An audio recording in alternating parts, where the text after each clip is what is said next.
어제 본문을 보면 이스라엘을 대적한 그 다섯 연합군, 그 예루살렘을 중심으로 아도니세덱을 중심으로 한 이스라엘 그 가나안 땅 남부 지역의 다섯 연합군을 이스라엘이 승리하는 그런 사건이 벌어집니다.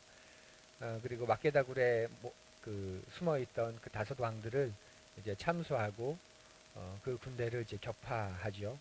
이제 그 군대를 격파했으니까 이제 그, 그 왕들이 다스리던 그 성읍을 이제 하나씩 하나씩 그, 정복하는 사건이 바로 오늘 사건입니다. 한, 그 한 성 한 성 이렇게 정복하는 과정 속에서 이제 오늘 본문을 보면 굉장히 눈에 띄는 본문이 하나 나오죠. 반복되게 나오는 것인데 하나도 남기지 아니하였다 이 표현이 굉장히 그 부각됩니다. 부각되고 또 인상적으로 나타납니다. 하나도 남기지 아니하였더라. 하나도 남기지 아니한 전쟁. 그것이 바로 가나안 전쟁인데요. 하나도 남기지 아니하였다라는 말을 우리가 너무 문자 그대로 한 명도 살리지 않고 모두 다 죽였다. 1차적으로 그런 의미로 받아들이기보다는 이스라엘 백성이 철저하게 순종하였다. 남김없이 순종한 사건이다. 그러니까 그 전쟁의 시작부터 그 마지막까지, 그러니까 마지막이라고 하는 것은 그 전리품의 처리까지를 말합니다. 어, 아이성을 보면 마지막이 그 온전하지 않았죠. 마지막이 온전하지 않아서 거기서 이제 패하게 되는 것을 보게 됩니다. 그, 그리고 또 어떤 부분은 또 시작이 또 온전하지 않아서 하나님께 묻지 않았다든지 또 하나님께 충분히 구하지 않았다든지 그런 시작이 온전하지 않아서 또 그 전투에서 패하게 되는 사건도 보면 훗날에 이제 나오게 됩니다. 그러니까 하나도 남김없었다 이 말은 모든 것을 다 하나님 보시기에 온전하도록 순종했다 이런 말로 보시면 됩니다. 동기가 순전했고 그 동기 속에서 준비한 방법들이 순전했고 그 방법을 진행하는 그 과정들이 또 순전했고 그리고 마지막에 그 결과 그것을 마무리하고 이제 그 매듭 짓는 그 마지막의 모습도 순전했다. 오늘날 우리에게 비유하면 그렇게 볼 수 있습니다. 자칫 동기만 순전한 가운데서 과정이 올바르지 못하고 또 결과가 올바르지 못한 모습을 볼 수 있습니다. 동기도 올바르지 않고 과정도 올바르지 않는데 결과가 좋다고 또 하나님의 뜻이었다고 그렇게 말하기도 하죠.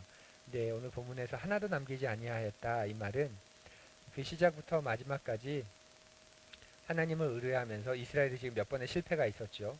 그 실패 속에서 끝까지 신실하게 하나님을 붙잡고 하나님의 방법대로 또 하나님이 원하시는 대로 하나님이 기뻐하시는 대로 지금 이 가나안 전쟁을 수행하고 있다. 이렇게 바라본다면 하나도 남기지 아니하였다. 이 말은 우리가 그 순종의 개념으로 우리가 먼저 볼 수 있습니다.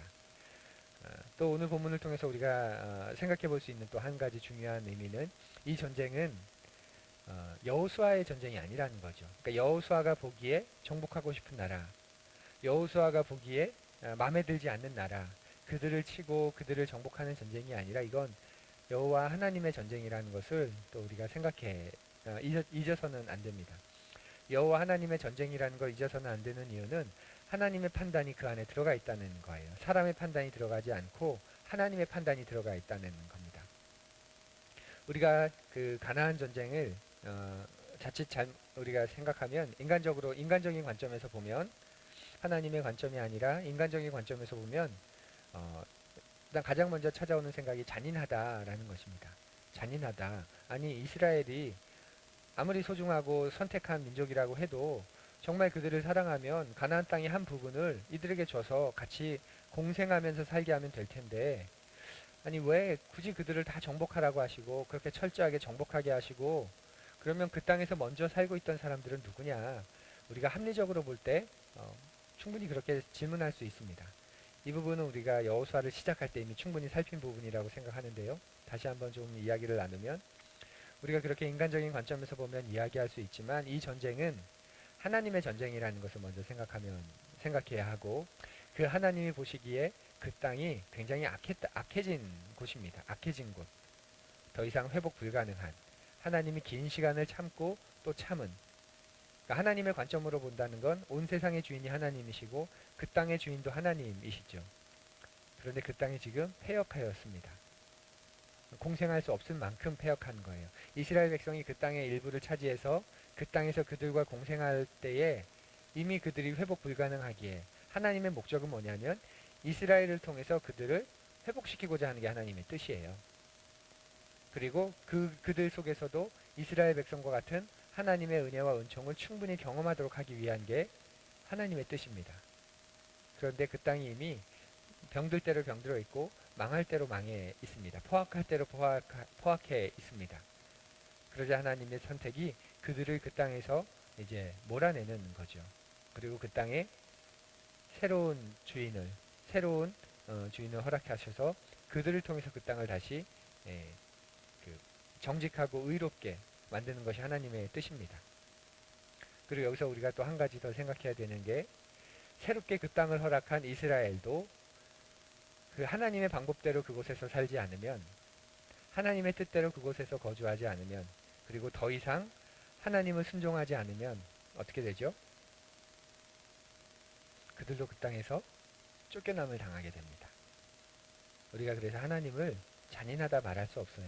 하나님은 이스라엘을 위해서 그 땅을 주신 게 아니라 그 땅을 위해서 이스라엘을 그곳에 들이신 겁니다. 먼저 선택권을 가나안 족속들에게 주셨고 그래서 그들이 그 땅을 정의롭고 공평하고 의롭게 진행하기를 원하셨는데 더 이상 그렇게 되지 않자 그들을 쫓아내시고 그 땅에 다시 온전한 하나님의 나라가 되도록 새로운 주인을 허락하셨습니다. 그런데 그들마저도 하나님 앞에 온전하게 살지 못할 때 하나님은 그 새 주인도 이스라엘도 북이스라엘도 남유다도 그 땅에서 쫓아내십니다. 그리고 다시 새로운 주인을 바벨론이라고 하는 페르시아라고 하는 새로운 주인을 허락하시죠. 그러나 그들도 하나님의 뜻대로 살지 못하게 되자 그들을 몰아내시고 다시 이스라엘 그 땅에 새로운 주인으로 이렇게 두게 되시는 것. 그게 바로 하나님이 이 가나안을 또 온 세상을 통치하시는 중요한 통치의 방법이었습니다. 그렇기 때문에 우리가 여기서 이해되는 사건이 하나 있죠. 여호수아가 이제 여리고성으로 들어가기 전에 이제 그 전쟁을 앞두고 이제 밤에 아마 묵상을 하던 중에 또 진군을 하던 중에 한 사람을 만납니다. 그리고 여호수아가 그를 만나자 칼을 빼들고 그에게 한마디를 하죠. 어떤 말이었는지 기억하세요? 너는 누구냐? 전쟁하기 전입니다. 너는 누구냐? 우리를 위한 하나님의 백성인 이스라엘 우리를 위한 사람이냐 아니면 우리가 이제 진군하고 가려는 우리의 적국을 위한 사람이냐 이렇게 묻죠. 그러자 그 상대방이 뭐라고 말합니까? 나는 하나님을 위한 사람이다. 나는 하나님의 군대 장관이다. 이렇게 말합니다. 그러자 여호수아가 그 자리에 엎드려서 무릎을 꿇고 그 여호와를 경배합니다. 굉장히 중요한 장면이에요. 우리가 쉽게 지나칠 수 있지만 이 전쟁이 누구의 전쟁이냐? 하나님의 전쟁이라는 것. 그래서 가나안 족속뿐만 아니라 이스라엘 족속조차도 착각하지 말아야 될 것은 이것은 너희들의 전쟁이 아니라 여호와 하나님 나의 전쟁이다. 우리를 위하는 거냐 아니면 우리의 적국을 위하는 거냐 물어서는 안 되고 너희들이 여호와 하나님을 위하고 있지 않느냐 그것을 물어야 된다는 것이죠. 우리의 삶 속에서 굉장히 중요한 사실이고 중요한 질문입니다. 하나님이 원하시는 삶을 살아감에 있어서 우리가 지금 누구를 위하고 있느냐. 우리가 너무 우리 중심, 개인 중심에 치우치게 되면 모든 것을 나와 타인의 관계로서 이제 맺히게 됩니다. 우리를 위하는 사람, 우리를 대적하는 사람, 우리를 위해서 함께하는 사람, 우리와 함께하지 않는 사람. 우리가 그렇게 여겨지게 되는데 우리가 하나님의 손 안에 있다는 사실을 기억하면서 우리가 지금 하나님 앞에 서 있는지 그들은 우리가 생각하지 말고 그들이 하나님 앞에 서 있다면 너무 감사한 것이고 그런데 내가 여호와 하나님 앞에 서 있는지 내가 지금 누구 앞에 서 있는지 누구를 위하고 있는지 내가 그래서 하나님을 위하고 있다면 그 과정 속에서 우리가 하나님께 맡길 수 있고 그것을 하나님께서 행해 나가시도록 우리가 내어드릴 수 있게 됩니다. 그렇지 않다면 이익관계에서 서로를 공격하는 제목이 되고 서로가 끊임없이 싸우는데 정작 돌아보니 하나님을 위한 일은 하나도 없고 하나님을 위해서라고 하지만 모두가 다 자기의 이익과 유익을 위해서 싸우는 그런 모습일 수밖에 없습니다. 가나안 전쟁은 우리가 보기에 이스라엘은 이스라엘을 위해서 또 가나안 족속은 가나안 족속 자신을 위해서 싸우는 전쟁이라고 생각하게 되지만 그러나 이 전쟁은 이스라엘에게도 그렇고 가나안에게도 그렇고 하나님을 위한 전쟁이고 하나님의 뜻입니다. 가장 중요한 것은 이스라엘이 하나님을 위해서 살고 있는가 그리고 가나안 족속이 하나님을 위해서 살고 있는가. 그렇지 않아서 가나안 족속에 쫓겨나고 이스라엘이 그 땅의 주인이 되지만 그 이스라엘도 하나님을 위해 살지 않게 되자 하나님은 그들도 그 땅에서 쫓아내십니다. 이 가나안 땅과 관련된 이 어떤 패턴을 이 관계를 우리가 잊지 않고 하나도 남기지 않았다라는 말을 순종의 개념으로 생각하고 그리고 우리도 모든 과정 속에서 하나님을 위하고 있는가 하나님을 생각하고 있는가 그리고 내가 하나님을 생각하고 있다면 하나님을 위해서 하고 있다면 그 사실 앞에서 하나님이 진짜 행하시도록 맡겨드리고 내어드리고 나머지 부분은 내 손에 그 손의 범위를 넘어난 영역은 하나님에게 맡겨드리고 잠잠히 그리고 평안히 우리가 인내하며 또 오래 참으며 그렇게 걸어가는 우리 푸른 이들이 되어주시기를 간절히 바랍니다. 기도드립니다.